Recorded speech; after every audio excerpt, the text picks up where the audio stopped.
Good morning. Today is April 4th, 2014, and is a white day. There are a ton of updates of sports, so let's head over to Teresa and check them out, I guess. Okay, so on Monday, April 7th, boys baseball and girls softball will have a home game at 5 o'clock against Drury. And then girls tennis is going to have a game at Rutland at 4:30. Last year, girls lacrosse won the they made their way to the semifinals. I'm not sure if they won. But their season will start on April 8th at Hartford. Let's cheer them on to another great season. Softball players are wanted by the Brattleboro Area Softball Association. The league will start April 29th and continue till August. Registration will be on April 16th from 6 to 7 p.m. at the Rec and Parks Department. For more information, call 802-254-2824. And in professional news, it's opening day at Fenway. Let's go Red Sox. That's all we have for sports today. Back to the desk.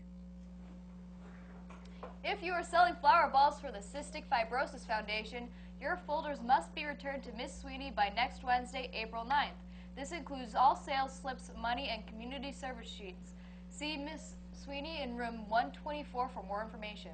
Attention seniors, the counseling department is planning a trip to Greenfield Community College for their spring open house. This trip will be Tuesday, April 29, 2014. If you'd like to attend, please sign up with Mr. Stacy in the counseling department to receive a permission form.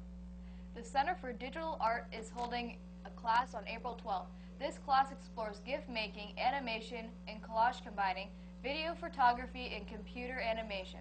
This class will be from 3:30 to 5:30 with an exhibit, We Stay Connected, at 6:30.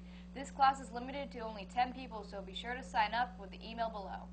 April is Autism Awareness Month, so please join us for a free film screening of The Other Sister, followed by a discussion of the impact of autism spectrum disorder on families and siblings.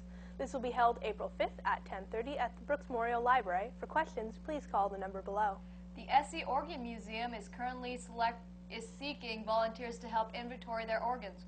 Volunteers will go through a database one by one to make sure information is up to date and accurate. For more information, contact Phil Samill at the number on your screen. This year, people visiting the high school student art show voted for their favorite art pieces, and the result was over 150 people that left votes in the ballot boxes during the first 3 weeks of March. These are the final results. The People's Choice Award for 2D art goes to Skylar Knupp of Leland New Gray High School for Spots of Sunlight. The People's Choice Award for 3D art goes to Serena Pellerin of our own school, BUHS, for Lost Lola. And the People's Choice Award for photography / digital graphic design goes to Emma Truhan Swanson of our own school, BUHS, for Don't Judge a Book by its cover. Are you a person who is looking for some fun to do and something that is worthwhile for community service? Are you friendly, enthusiastic, reliable, and enjoy working with children? Then come volunteer at the Bonnievale Environmental Education Center. Assisting staff at day camps, you will gain valuable experience and knowledge in working with groups, facilitating activities, wilderness skills, and natural history. There are 2 opportunities: Spring Explorers Camp, which runs April 14th through 17th, and Nature's Explorers Summer Camp, which runs June through August. At 9 a.m. through 3 p.m. Join us for 1 week or more. For more information, call Camp Director at the email and number at the screen. Information below.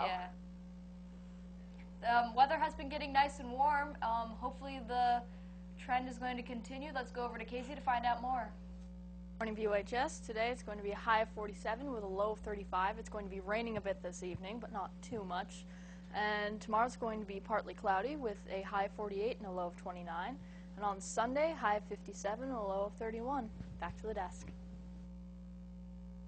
And in Crossing Delancey, Friday, April 11th and Saturday, April 12th at 7 p.m. in the BUHS Auditorium. Admission is $5. For more information, call 451-3750.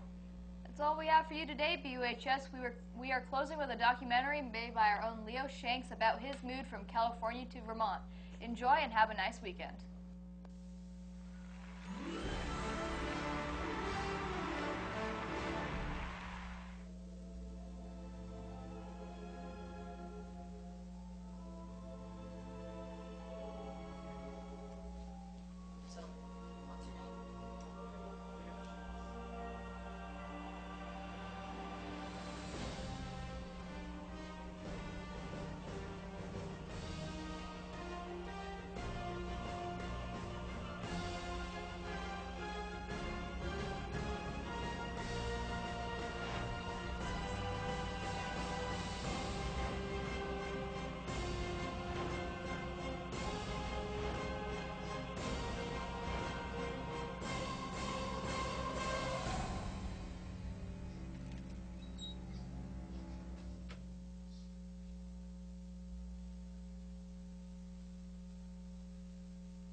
outside activities, and I like that it actually snows here, because back in California where we live, it didn't snow.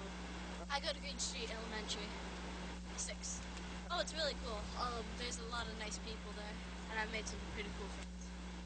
Boring and really long. Some states that we went to were pretty cool, and yeah. Well, obviously you were there, my mom was there, my dad was there, and my 2 pets. Usually I'd play my Nintendo and I'd hold my gecko to make her feel safe, and then Leah would really annoy me when my battery went low on my game. We started in June, in summer after school ended. We moved from California over by San Francisco and Oakland in the Bay Area. Yep. Yeah, it was okay. It was kind of dirty there, because it's a city, of course. Yeah. Yeah, the rest was pretty cool. I liked our neighborhood. It was really nice there. Let's think. There's not as much traffic. Yeah. And it's a lot more quiet than California. In California, it was really noisy.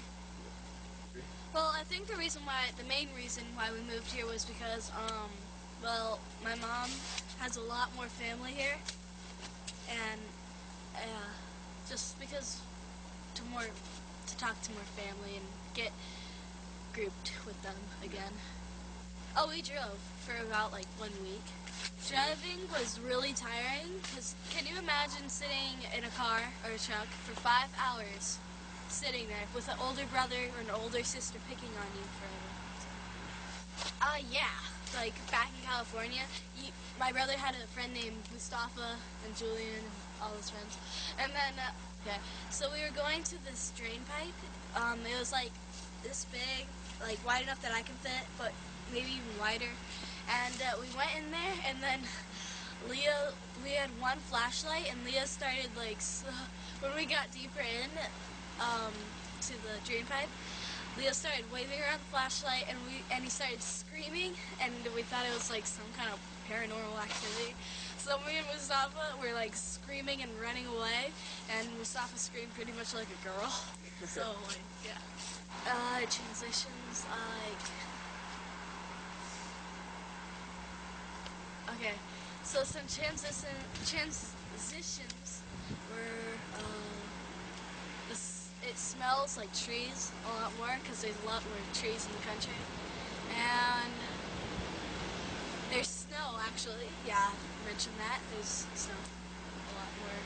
There's a lot more differences in the seasons. Like in California, it used to be like flowery and pretty. In Vermont, it's pretty, but it's really muddy. In winter, it rained, and it was not even that cold in California, and now it snows. Summer is really nice, pretty much the same. And fall's, oh my god, fall's beautiful. I think it was 10 or 12. We crossed through Nevada, California, of course, Utah, Colorado, Wyoming, Illinois, Indiana, Pennsylvania, New York, and through Vermont. Yeah, I go horseback riding, and sometimes in summer or spring, we'll climb up this mountain I don't even know the name of. I'm sure I've heard it before, but I forgot, so. Okay. And then we also, like, when it's, like, in winter, like right now, me and my brother will go down a hill called Mount Olympus. We have lots of aunts, we have our grandpa and grandma, we have, uncles, cousins, and we're actually, in fact, we're going on spring break, we're going to our cousin Annie's house, like 2 hours away. Well, one big difference is, like, all the places in here are kind of, like, some places are closer and some places are more spread out. In California, you'd have to drive, like, 5 minutes to get somewhere, and now it's, like, 2 hours to get somewhere, so that's all I want. It's Mary. Right now we live in Brattleboro, Vermont, which is southern Vermont. I love this area. It's where I grew up as a child. It's very different from California here. We have 4 seasons here. In California we really only had 2. Yes, my sister lives here in Guilford, which is just a few miles away. first it was kind of stressful, and then when we were on the road, there was no problem. It was easy and exciting, and it was neat to see all the different states that we drove through. My husband Michael, my son Leo, and my daughter Garrett. I don't think so, no. We listened to music, and we looked out the windows, we took pictures. That's all I can think of. We started this whole process about 10 years ago when we bought our piece of property in Vernon, and then since then we gradually decided that we would retire in 2013 and make the move to be closer to family, and we felt that this was a better place for our children to grow up. We did. I was really amazed at how quickly the children acclimated to Brattleboro and to the weather, and my husband and I both love it. We're still, for quite a while, when we would drive, we would feel like this is just surreal, and but it's a reality, and it's wonderful. Similarities. Well, there's people. There's shopping and working and doctor's appointments, and life goes on. Yes, there's similarities. We will be moving to to Vernon near the end of this year. No, I just feel yes, I feel that we're really lucky to have been able to move when we did. The kids were at the right age, and we're still all together as a family. So, what's your name? How old are you? Leo Shanks, 14 years old. Where in Vermont do you live? I live in Brattleboro, around downtown. So. Yeah. Okay. How do you like the area? It's a really nice area. It's much quieter. Like, there's not as much planes flying over, so it's really quiet, and it's nice. I like it. Mm-hmm. And what school do you go to? BUHS, Brattleboro Union High School. And how do you feel about the school? It's a really nice school. It's much smaller. It's actually smaller than my middle school, because my middle school had like 1,000 kids, and this one just has like I don't even know how many kids. Just over 900. Yeah, actually. Yeah. So what was it like moving to Vermont? Definitely was stressful, especially for my parents, because they were doing most of the driving. They did all the driving. It was fun though. We did drive through many states, and it's like we would stop eventually and like look at some of the stuff. It was fun, but it also had its moments where it was really stressful. So. Where did you move from again? California, around in the Bay Area, so around San Francisco, like Oakland. There's just some cities I moved around. Okay. And who was with you during the move? My two parents and my younger sister, and then we had two pets, two reptiles on the trip. So it was very packed. Yeah. And did you mention that you drove? Did you drive the whole way? Or? Yeah, we used. My dad drove his truck the whole way across the United States. So it was. Yeah, it was. And when did you find out that you were going to move, and what was your reaction to it?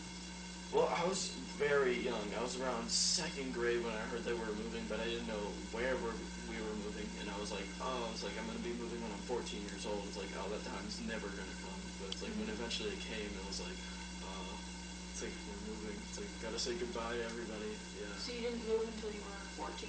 Yeah, we didn't move. I was 13, and I had my birthday at my aunt's house, because we didn't have a house at the time, so we were just living with my aunt for about a month. Okay. But you found out before that? What was the reasoning behind moving when you were The reason? 14? If you don't mind talking about it. Yeah, the reason was, well, both my parents were going to be retired, so they didn't want to really live in the city anymore, so they just want to relax and around the country, and the crime rate is much lower and the education is much better, so it was kind of like a win-win for both the kids and the parents. Okay. And so, what did you do while you were moving? To pass the time, I would just listen to music, and I would bother my sister. If you get bored, you'll eventually just have to bother someone. And like sometimes I would play games, and just to pass the time.